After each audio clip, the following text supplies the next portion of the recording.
हम लोग आज हो और कोल विद्रोह की बात करेंगे। ये दोनों विद्रोह एक क्षेत्र में होने वाले जनजातीय विद्रोह के दो चरण हैं। हो जनजातियों द्वारा 1820-21 में विद्रोह किया गया और कोल जनजातियों द्वारा 1831 से 33 के बीच विद्रोह हुआ। हो जनजाति और ये जो कोल जनजाति हैं, ये छोटा नागपुर और सिंहभूम वाले क्षेत्र में रहती थी, उन्हीं जंगलों में रहती थी। दरअसल यहाँ रहने वाले विभिन्न जनजातियों को सामूहिक रूप से अंग्रेजों द्वारा कोल नाम दिया गया था। यहाँ मुख्य रूप से जो जनजातियाँ रहती थी उसमें हो जनजाति थी, मुंडा थे, भूमिज थे, उरांव थे। तो इन जनजातियों को सम्मिलित रूप से अंग्रेजों द्वारा कोल कहा गया। हो जनजातियाँ जिन क्षेत्रों में रहती थी उसे हो देशम बोला जाता था और ये सम्मिलित रूप से ये सभी जनजातियां जिन क्षेत्रों में रहती थी उन्हें कोल्हान बोला जाता था, जिन्हें सम्मिलित रूप से कोल कहा गया। और कोल ये जनजातियां जिन क्षेत्रों में रहती थी उन्हें कोल्हान कहा गया। तो हो देशम और कोल्हान का यह विद्रोह भी एक तरह से कहा जाता है। तो हो विद्रोह और कोल विद्रोह छोटा नागपुर और सिंहभूम जिले में होने वाले छोटा नागपुर क्षेत्र में ही सिंहभूम था। सिंहभूम मानभूम। तो इस क्षेत्र में जो विद्रोह हुआ उस विद्रोह का पहला चरण ये समझिए, दूसरा चरण ये है। 1820-21 में ये हुआ और 1831 से 33 के बीच कोल विद्रोह हुआ था। हो विद्रोह हो जनजातियों द्वारा किया गया। अब यह जो क्षेत्र है छोटा नागपुर, सिंहभूम और मानभूम वाला, यहाँ 1860 में मेदिनीपुर जो जंगल महाल वाला क्षेत्र है उस पर अंग्रेजों का अधिकार हो गया था। फिर 1865 के बाद जो इलाहाबाद की संधि हुई और बंगाल, बिहार, उड़ीसा की जो दीवानी मिली कंपनी को, तो ये क्षेत्र भी कंपनी का अधीन आ गया। अब कंपनी यहाँ के राजाओं पर, यहाँ के जो स्थानीय राजा हैं जैसे पोरहट के राजा हैं या धालभूम के राजा थे, पोरहट के राजा और धालभूम के राजा। पोरहट के जो राजा थे सिंहवंशी राजा थे, धालभूम के ढालवंशी राजा थे। तो इन राजाओं को कंपनी अब अपने प्रत्यक्ष नियंत्रण में लेना चाह रही है। इसके लिए कंपनी ने 1767 में फर्ग्यूसन को इन क्षेत्रों पर भेजा कि अगर वो अधीनता नहीं स्वीकार करते हैं तो बल प्रयोग किया जाए। फर्ग्यूसन ने कुछ राजाओं पर बल प्रयोग किया, कुछ डर के मारे आत्मसमर्पण कर दिए। तो ये पूरा क्षेत्र अब ब्रिटिश नियंत्रण में आ गया। अब चूंकि ये जो जनजातियां हैं, हो जनजाति है जो कि कभी किसी के अधीन नहीं रही थी, अपनी स्वायत्ता को ये सदैव मेंटेन रखे थे। अब ये पोरहट और धालभूम के बीच में ये जनजाति थी, एक तरफ पोरहट का राज्य था, एक तरफ धालभूम के राजा थे। इसी बीच में ये हो जनजातियां थी, यानी हो देशम था। पोरहट के धालभूम के राजाओं के साथ उनका मैत्री संबंध तो नहीं था क्योंकि ये लोग अक्सर उन पे आक्रमण करते थे, लेकिन पोरहट के सिंहवंशी राजाओं के साथ इन हो जनजातियों का एक तरह से मैत्री संबंध था। हालांकि ये नियमित रूप से इन्हें कर तो नहीं देती थी, लेकिन उपहार आदि समय समय पर इन्हें देती रहती थी। ठीक। अब जनजातियां जो थी यहाँ खुट कट्टी प्रथा इनमें मौजूद है। व्यक्तिगत संपत्ति का स्वामित्व तो था नहीं, सामूहिक रूप से सबकी संपत्ति, सबकी भूमि सामूहिक रूप से है। अब इन राजाओं की भी इच्छा है कि इन्हें प्रत्यक्ष नियंत्रण में लिया जाए और इनसे नियमित रूप से कर लिया जाए। अब ये कर देने के लिए नियमित रूप से तैयार नहीं है और अंग्रेजों को अपना राजस्व भी बढ़ाना था। तो अंग्रेजों ने इन राजाओं पर, यहाँ के पुरहट के जो राजा जगन्नाथ सिंह थे उनकी अंग्रेजों से दोस्ती हुई।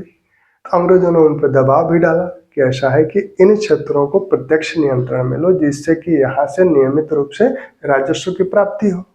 और साथ में ये जंगल पहाड़ का क्षेत्र है तो यहाँ खनिज संपदा भी है और वन उत्पाद भी है, तो उनका भी दोहन करना था।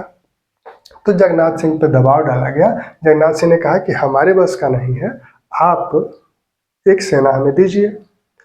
तो जो वहाँ के पॉलिटिकल एजेंट थे रफसेज, वो जगन्नाथ सिंह की सहायता के लिए आए और रफसेज की सहायता से हो जनजातियों पर आक्रमण किया गया।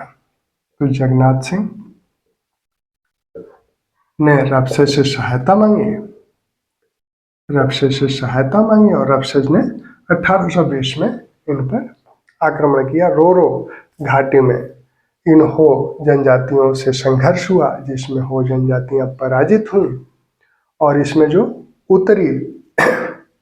उत्तरी क्षेत्र में हो जनजातियों का जो उत्तरी क्षेत्र में जो हो देशम के उत्तरी क्षेत्र में जो हो रहते थे, वो पुरहट के राजा की अधीनता स्वीकार कर लिए। लेकिन दक्षिणी क्षेत्र के हो पुरहट की राजा की अधीनता नहीं स्वीकार किए, वो उपद्रव करते रहे। फिर रफसेज से इन्होंने सहायता मांगी। रफसेज एक बड़ी सेना लेकर आया, उसे काफी दिनों तक, महीनों तक संघर्ष करना पड़ा। तब रिचर्ड के नेतृत्व में एक और बड़ी सेना, ब्रिटिश सेना आई और इस रिचर्ड के प्रयत्नों से दक्षिणी जो हो देशम के दक्षिणी भाग के जो होते, उनको भी आत्मसमर्पण के लिए मजबूर किया गया और अंततः हो लोगों ने आत्मसमर्पण कर दिया। इनके साथ एक संधि हुई।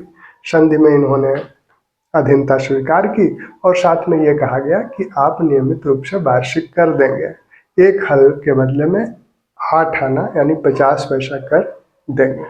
वार्षिक करो था, बाद में उसको बढ़ा के 1 रुपया कर दिया गया। तो तत्कालीन 1821 में इस क्षेत्र में शांति स्थापित कर दी गई। तो ये तो पहले चरण का आंदोलन है जो कि 1821 में रिचर्ड के प्रयत्नों से एक तरह से समाप्त हुआ। रिचर्ड ने हो विद्रोह का दमन किया। अब लेकिन बहुत दिनों तक ये शांति नहीं बनी रही, क्योंकि वो समझौता जो था, उस समझौते का पालन न तो यहाँ के राजाओं द्वारा किया गया और न ही अंग्रेजों द्वारा किया गया। जनजातियों की जो खुट कट्टी प्रथा थी वो एक तरह से समाप्त हो ही गई थी और यहाँ मुंडा मान की प्रथा थी। मुंडा मान की प्रथा, मुंडा मान की व्यवस्था कही।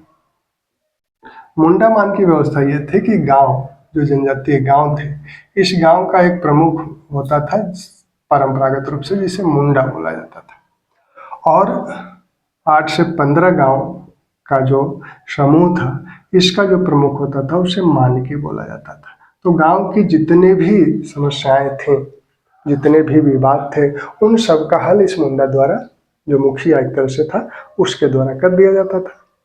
अगर यहाँ से कोई हल नहीं हो पाता था तो ये मानकी द्वारा उसका हल कर दिया जाता था। यानी इन्हें बाहर किसी ब्रिटिश या राजा की अदालत में जाने की आवश्यकता नहीं थी। इनकी अपनी सामाजिक व्यवस्था थी, इनकी अपनी आर्थिक व्यवस्था थी और ये इसी व्यवस्था के तहत उसे संचालित करते थे।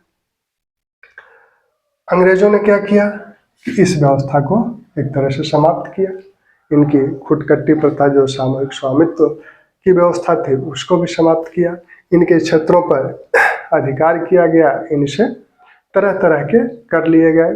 जो संधि हुई थी, समझौता हुआ था, उसमें तो कहा गया एक हल के लिए 8 आना आपको वार्षिक रूप से देना है, लेकिन उसके बाद भी अनेक प्रकार के कर लिए गए और इन क्षेत्रों में बाहरी लोगों को बसाना शुरू किया गया, जिन्हें दीकू कहा जाता है। दीकू का शाब्दिक अर्थ है खून चूसने वाला।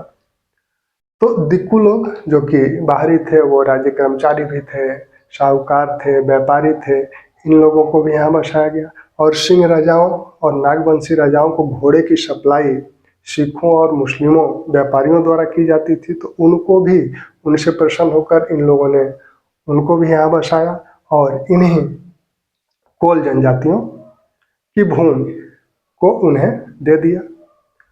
तो ये विवाद कई कारण बने, दीर्घकाल से कई कारण एक साथ सम्मिलित हुए और साथ में एक तत्कालिक कारण भी बना, जिसने इस पूरे घटनाक्रम में चिंगारी का काम किया।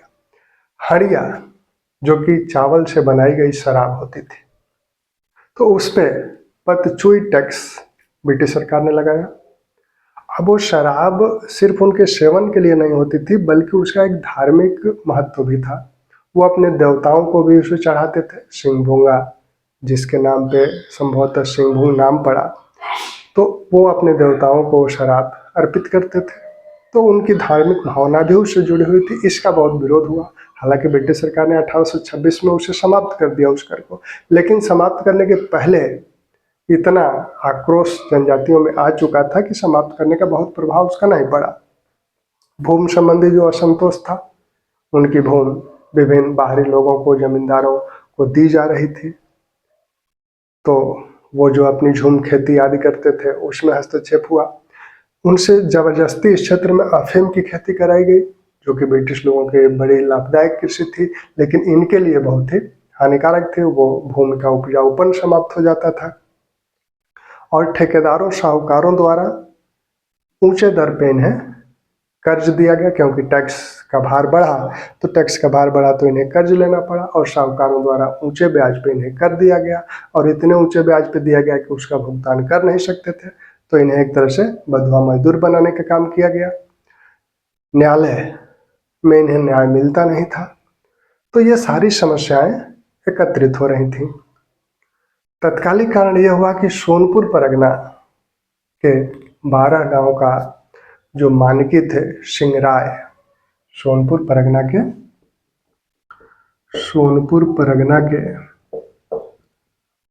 12 गांव के मानकी जो सिंगराय थे, तो उनकी जमीन को सिखों को दे दिया गया। जो छोटा नागपुर के राजा थे, उनके जो भाई थे, उनके गुजारे भत्ते के लिए ये जमीन उन्हें दी गई, ये गांव उन्हें दिए गए। उन्होंने क्या किया कि इन गांवों को सिखों को दे दिया, सिखों से प्रसन्न होकर। इसका विरोध सिंगराय ने किया, और जब सिंगराय ने इसका विरोध किया तो सिखों ने क्या किया कि सिंगराय के भूमि पे कब्जा तो किया ही, साथ में सिंगराय की 2 बहनों को भी उठा ले गए। तो ये तो पहली घटना थी। दूसरी घटना बंद गांव से जुड़ी हुई है। बंद गांव के निवासी सुरगा मुंडा थे। बंद गांव के निवासी सुरगा मुंडा थे। तो सुरगा मुंडा की जमीन को जफर अली नामक एक मुस्लिम को दे दिया गया, उसके नाम बंदोबस्त कर दिया गया। इसने विरोध किया तो इसकी पत्नी को उठा लिए गए मुस्लिम, जो जफर अली थे। तो ये दोनों घटनाएं एक तरह से चिंगारी के काम की।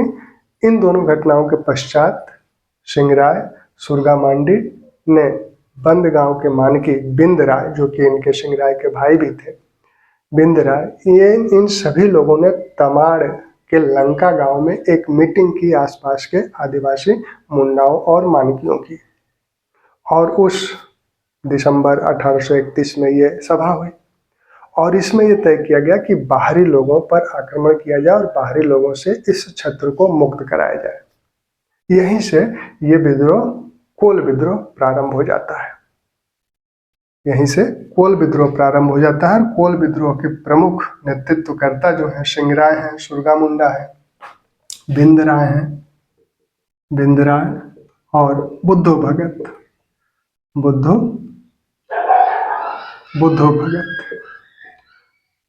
भगत ने बहुत बहादुरी का काम किया। सभी इनके जितने भाई थे, जितने पुत्र थे, सभी मारे गए। इसमें बिंद राय और सुरगा मुंडा ने आत्मसमर्पण कर दिया। अंततः विल्किंसन के नेतृत्व में ब्रिटिश सेना ने इस विद्रोह का दमन किया।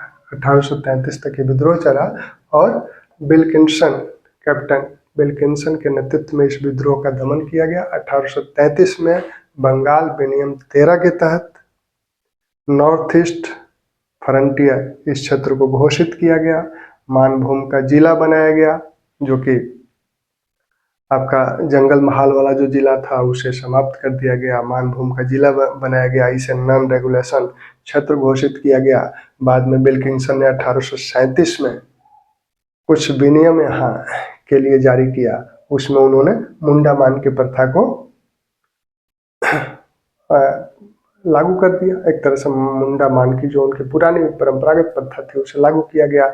इन परंपरागत अधिकारियों को जो स्थानीय समस्याएं थीं, वो जल संबंधी समस्याएं थीं या कृषि संबंधी समस्याएं थीं या फिर स्वच्छता संबंधी समस्याएं थी, उन सबके साथ, या फिर जादू टोना आदि जो कुरीतियां थी, उन सबको समाप्त करने का अधिकार भी, यानी वित्तीय अधिकार भी और वित्तीय और प्रशासकीय अधिकार भी इन परंपरागत अधिकारियों को दिया गया उस विनियम के तहत।